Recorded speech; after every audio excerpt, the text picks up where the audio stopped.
are many. The oppressors are Hello few. there, I'm from Birmingham, not quite as impressive as the guy who's from Portugal, but not too bad, right? Joy Lauria is very impressive. I've got a little poem I wrote. It's based on a song by a guy called Phil Oakes, who was a folk singer in the 1960s. Really awesome guy. And he wrote a song called I'm Gonna Say It Now, which was about free speech on the university campus, about like speaking up against the Vietnam War, speaking up for the civil rights movement. So here's the version I wrote for Julian Assange. Bravo.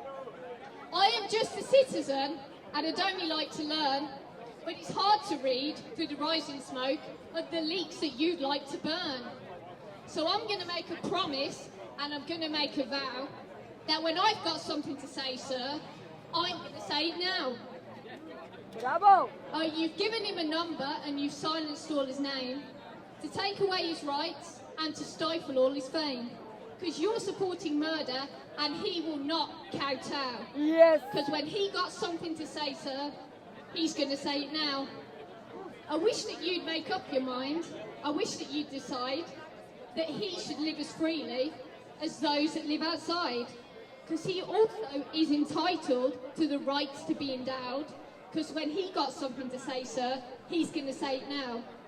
I think they might be different if I was here alone, but I've got a friend or two who no longer will condone. So we'll stand up and we'll make the largest row. So if we got something to say, sir, we're going to say it now. Bravo. I've read of other countries where the people take a stand. All around the world, we fight for this man. Now we are all together and we will make a vow that when we got something to say, sir, we're going to say it now. Thank you. Yes. Bravo, señorita. Bravo. Bravo. Free Julian Assange. Thanks very much, and thanks to all of you who've spoken this afternoon, whether or not you took Abraham Lincoln's advice or not. We're very grateful for you being here. Just got two more speakers from the crowd here, and then we're going to have to wrap up. But before we do, I'd like you to give a huge round of applause for the guys who set all this up with us and made all this possible in Trafalgar Square for Danny McKenzie and his team. Bravo. Bravo.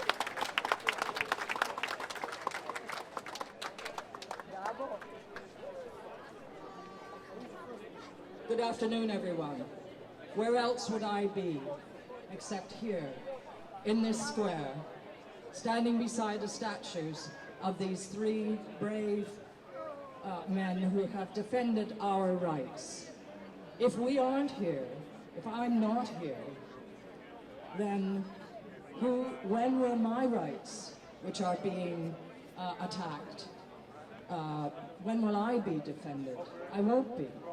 I'm not going to say, as many people, up till now anyway, have been saying, I'm so glad you're doing that amongst friends. No, we all must be here. We all must continue. The time is now. Yes. Julian Assange will die, and we will die. Our democracy will die. Yes. If we don't act and act together. So that's why I'm here. That's why I'm really, really happy to see all of you here. That's why I feel one with you here, because we are brave and we are speaking out.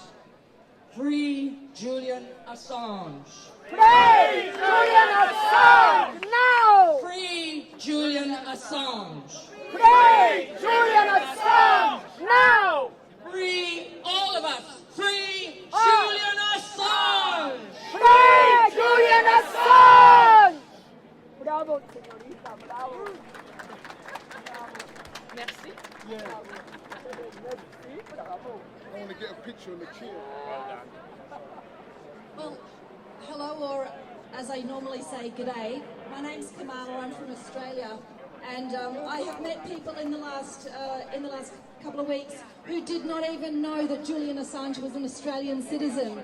And so I'm here as an Australian citizen to say shame on the Australian government, shame on you, Anthony Albanese, for your failures to speak up publicly for our citizen, the citizen of Australia, Julian Assange, who is probably the best known Australian, but most people don't know he's Australian. And how is that? It's because Australian governments, one after another, including our current government, have failed to stand up for the rights of Julian Assange, have failed to stand up to the United States or Britain and say, we will not tolerate having our citizen subjected to the laws of the United States outside of the United States. Bravo!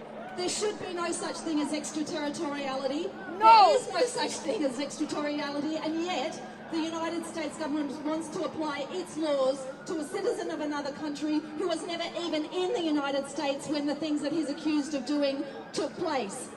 So if we care that the United States does not have jurisdiction in Australia, in the United Kingdom, anywhere in the world, but can just stick to its own borders, thank you very much, we need to be standing and defending Julian Assange and standing against the extradition of Julian Assange to be tried for crimes that are only crimes in the US, if they are even crimes, which of course we know are not. So I'm here to ask, as just because, I mean, it's a bit, whatever it is, but I'm going to say, Anthony Albanese, where the bloody hell are you?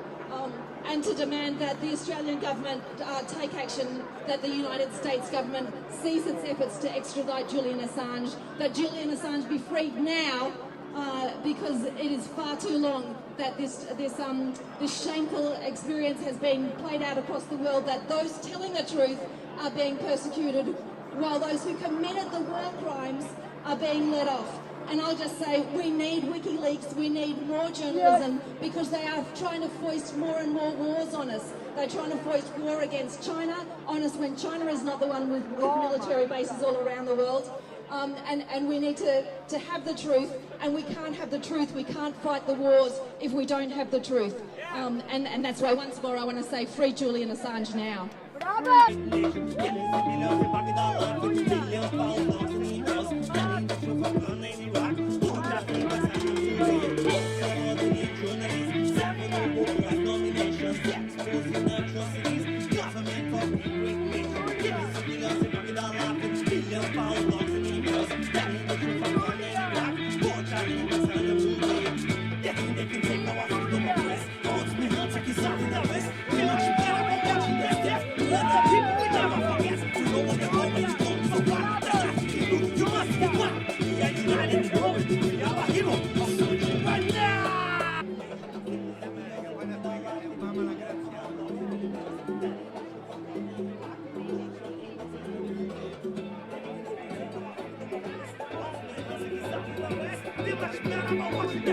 We are the people who never forget.